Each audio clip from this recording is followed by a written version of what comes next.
welcome back to my channel. Today I'll be starting my travel series where I'll be showing you where I've been and the things I've learned while traveling. In today's video we'll be visiting the place that's considered the cradle of Western civilization. I'll show you the underground mosques and I'll also show the older mosques as well. This city throughout history actually had many mosques, and the country itself was once a province within the Ottoman Empire. Stick around to the end to hear a beautiful call to prayer in one of these unofficial mosques. The city I'm talking about, if you haven't already guessed, is the beautiful city of Athens in Greece. Athens is actually a really beautiful city with amazing people and a warm culture. So let's get started with the video for the underground mosque. Pretty much, as we're going through Masjid, and we realized right next to our where we're staying actually, down the road there's a like what they call Underground Mosque. So if you follow me through, I'll just show you where this is. So yeah, just follow on.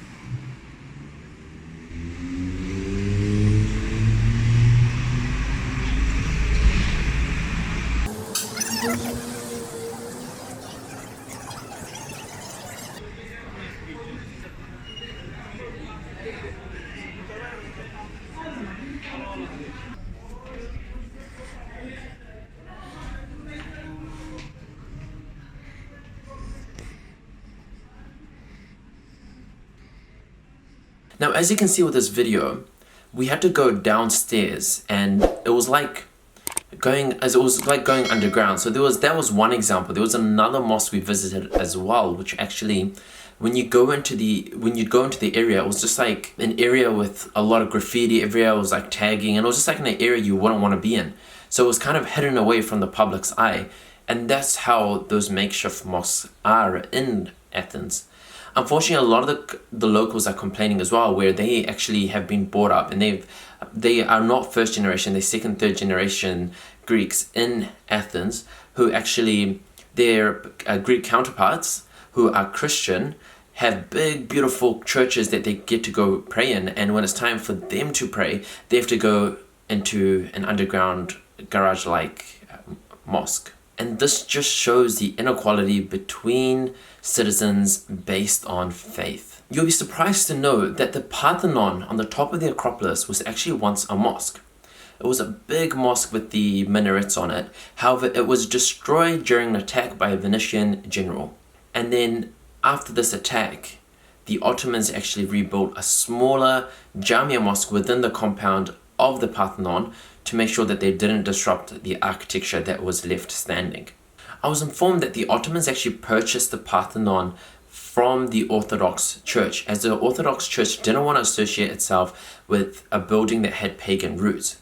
However, the thing with this is I wasn't able to confirm this, and I'm not able to find the sources, and this could either be due to lost history or because of one-sided history. However, once again, I wasn't able to confirm that. So let's check out one of these older mosques that actually still are standing in one of the squares. So I didn't actually realize this was a mosque. The thing is, from the outside, the architecture does resemble the architecture of how a mosque would look.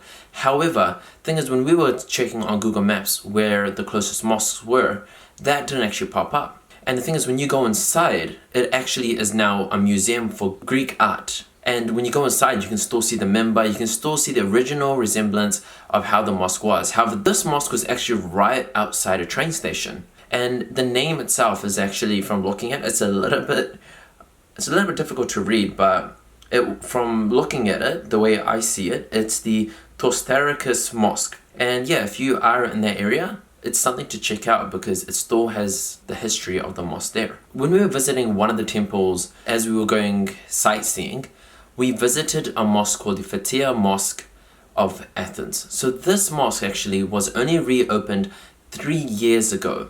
So it went under renovation, and if you go there, you don't see any of the original artifacts there. And we only realized when you look closely to the wall and you look very, very close, you see the original Arabic text that was there. You see the name of God at the top of the door before you enter. The president of Turkey actually expressed his interest to open this mosque back, and he even offered to fund it in exchange for the Halki seminary on the Halki island of Turkey.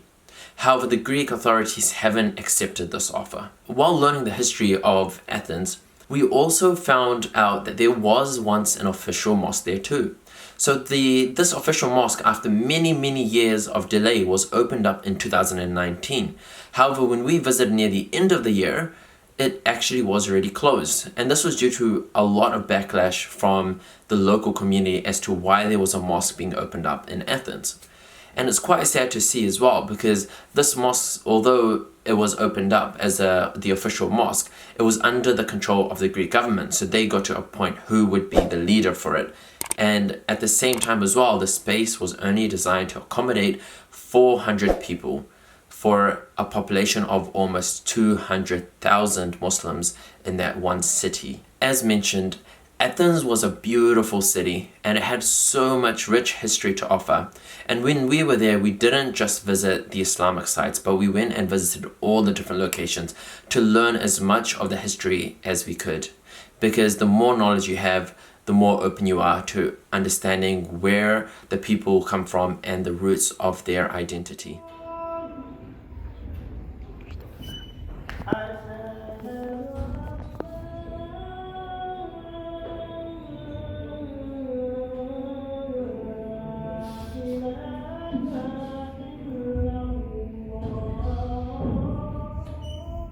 If you learned something new in this video, make sure to share it with friends. And if you enjoyed the video, make sure to give it a big like. And if I missed something, feel free to comment it below. And if you have any suggestions for the next videos that we should be doing, make sure to drop a comment below as well. And I'm hoping with the next few videos will be about the top things to do when you arrive in Greece, how to get prepared for Greece. And if you want to see all the different tips and thoughts we have from traveling there, make sure to subscribe to the channel. And this video is my first video for the travel series, and I'm hoping that you'll be able to see all the different countries we visited from Europe all the way up until Northern Africa. And if you stayed all the way till the end, I really appreciate it, and it's your support that keeps this channel going. Make sure to hit that subscribe button icon somewhere here, and the 2 videos suggested on the side that if you do want to check out more videos, make sure to click one of them on the side. Until next time guys, you have a good one.